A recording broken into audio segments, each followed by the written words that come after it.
Hi, today's lesson is how to draw a haunted house. Look at this big piece of paper Mimi drew on. I had a lot of fun with that. I had a lot of interesting things on it too. A haunted house, a cemetery, ghosts flying all over the place. I even have a spider dangling from a web over here. But today, what we're going to concentrate on is drawing the haunted house. When you take your crayon, start with a black one first, but have a white one handy. When I do my example though, I'm going to use a marker, because when I use the videotape, I find marker shows up a little bit better for you to see. If you want to use a marker, that would be good too. The first thing we're going to draw is the door. You do not want to put the door right on the bottom of the paper, then you would not have any room to put the stairs or pumpkin or trick-or-treaters or anything else you might want to draw after. So we have to skip up, about not all the way in the middle of the paper, about in the middle of the middle, about here. Isn't that silly? One line and another line, not too far away from it. That's the beginning of the door. Does not have to be too neat because it's a haunted, spooky house, so we don't have to worry that it's perfect or not. Then I drew a line to connect the top of the door and a line to connect the bottom of the door. Now it looks like a full rectangle. On the outside of the door, I'm going to draw a line up, just like this on both sides. Each of the lines have to be a little bit higher than the top of the door. Then go across like this to connect. Did I forget to tell you to use a darker piece of paper? Silly Mimi. I kept trying to do this lesson over and over again, and I keep forgetting which lesson I said which things. This is very new for Mimi to tape it and put it on the internet for her friends. So this time you'll see I have darker piece of paper. You can use any color you want. You can even use white.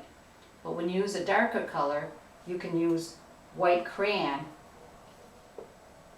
to color in. If I had white paper, that white crayon, I'd be doing a lot of work and it wouldn't show up.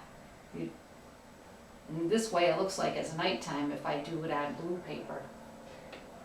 So I'm sorry I forgot to tell you that part.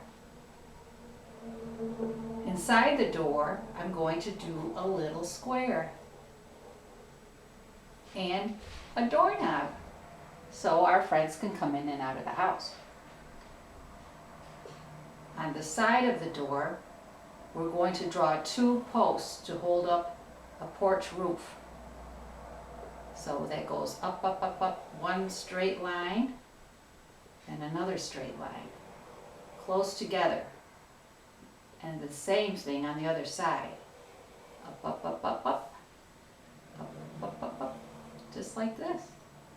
They have to be a little bit higher than the doorway because they're holding the roof.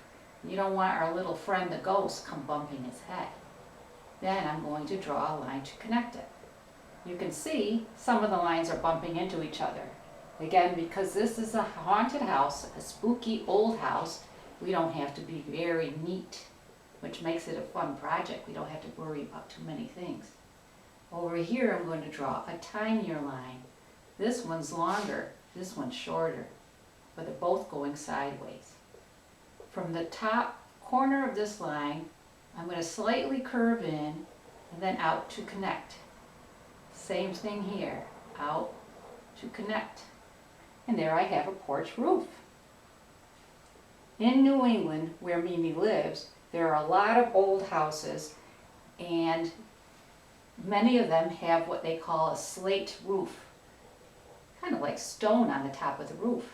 Some of the slate have curvy little lines. It looks like icing on a cake, or waves in the ocean. And that's what kind of slate roof Mimi is drawing on this haunted house.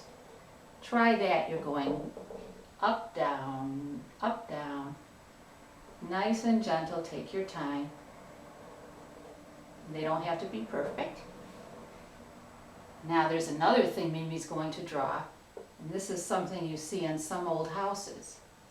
First of all, it looks like I'm drawing little hair, doesn't it? Like eyelashes sticking up out of the roof. Isn't that silly? Or grass. Is grass growing out of Mimi's roof? I don't think so. And little lines to connect. Now it looks like a little fence. But it's not really a little fence, is it? What it is, now little points like arrows, this is to keep the pigeons off. Around here in New England, the pigeons like to sit on the roof and they make a big mess. They're cute though, they're chubby. So now we have the porch roof done. Take your white crayon and color in the post. We need to color them in, otherwise we won't know where they are when we're drawing the rest of the windows. Now you might think, where is the house? We only have the door and the roof. Shouldn't we have drawn the house first? The reason we don't draw the house first is because then, if we did it too small or too big, we're stuck where we have to put the windows. Sometimes you have to squish them in. If I don't do the house right away, I can put the windows anywhere I want. This window starts off just like that door did, but it's shorter, not all the way down. So 2 lines, and you connect them just like that. And 2 lines, try to match if you can, and connect. There. 2 windows. Now to make the pieces of wood that hold the glass together inside the window, I draw 2 little lines here, but I stop about halfway and come out. It looks like little arms. And the same going up, up, up, up, and across, up, up, up, up, and across. And the same over here. I'm trying to draw a lot of little pieces of where the wood would be so I can use my white crayon, which I will do now. Whoop, I'm going to drop the white crayon. As you can see, Mimi is left-handed, and I'm trying very hard not to hide all my artwork from your eyes with my hand in the way. It's tricky, but that's okay. I'm pretty used to this. What am I missing on these windows? I'm missing a bunch of things. First of all, I'm missing the woodwork around the windows. Right now they look more like birthday presents or Christmas presents or something. I'm going to draw around the whole window another line. See? Doesn't that look a little fancier? Very careful, all the way around. Ooh, I got close there. And I can take my crayon and I can color that in again. Now that looks a little bit more like a real window, doesn't it? There is something else we're going to add that will make it really, really neat. Shutters. Long time ago, shutters were used on a stormy day to close and cover the windows to keep the snow, ice, and rain from coming into the house.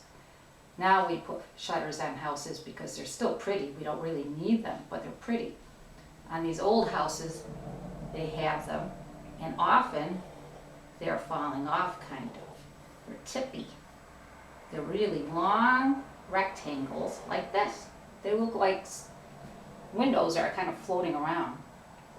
And I put little stripes in them to look more like a shutter. Now over here, I'm thinking, oh dear, I have the post to the porch. That we planned already. When I draw my shutter, I just make sure that my marker or my crayon jumps over whatever's in the way. That's okay. It makes a nicer looking picture because it looks like it's behind. Oops, not much room in there. Over here I'll do another shutter. Oops, a little wide over here, but that's okay. What is nice about using crayon to draw or marker, you cannot erase. So if you think you did a mistake, you have to think to yourself, well, it's either okay or I'll use my thinking powers